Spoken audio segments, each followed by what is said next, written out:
Hi, I'm Dave Mars with Conservation Tips. You know that water is a very precious resource and we don't like to see it wasted. So in today's episode, I want to show you some things to watch out for in your homes to make sure you're not leaking any water.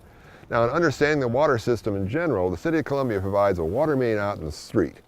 And what we do is we tap into it and set a water meter to provide you water to your home.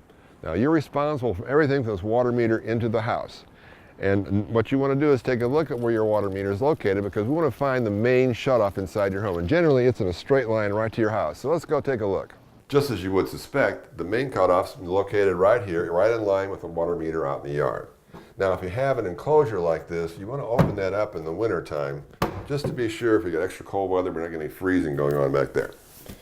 Now, the water main is situated right here. You need to know where this is, so if you have a water emergency happening in your home, you can come here and turn the water off quickly. Now, because we have to maintain fire flow pressure out by the street, you might have way too much pressure in your house for the appliances. So you can use this pressure reducing valve to control the pressure in your home. And simply you just unscrew the screw and it gets less, and you screw it and it gets tighter. So let's take a look at some of the appliances in your home that may be a potential leak spot. The first stop on our water leak checklist will be your water heater. Now, when they're manufactured, they have to have what's called a pressure relief valve, so that in case they just fire up and don't stop for some reason, that it doesn't blow the tank up.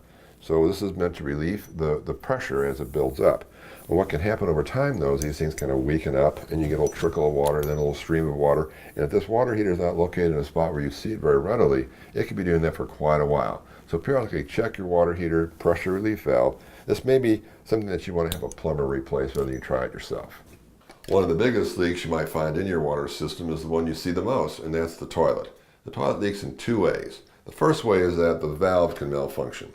Now, this is what exists in the reservoir tank of a toilet, and it fills the reservoir tank up with water, moves its float up, which then shuts the flow of water.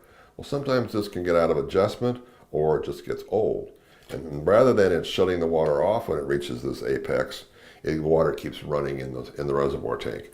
There's an overflow pipe, so water keeps flowing down the overflow pipe, and you might not notice that. The way you can expect this is this way. You want to take the top of the tank off and make sure that the water level is below that overflow pipe. If it's right at level with it, then you might suspect it is leaking. Take a flashlight and look down it and see. If it is, you may be able to stop it by simply adjusting the flow to a lower level, or you may have to replace it.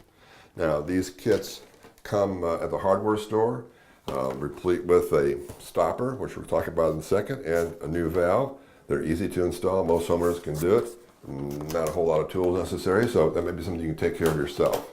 Another way that a toilet will leak for you is that when the stopper goes bad. And this is kind of hard to perceive, but what happens is that as these get old, they kind of pucker up and water trickles down into the bowl. You might see a little trickling of water down in there, or you may not. A good way to test this is by simply putting in some dye tablets in the reservoir tank and seeing if that color ends up in the bowl.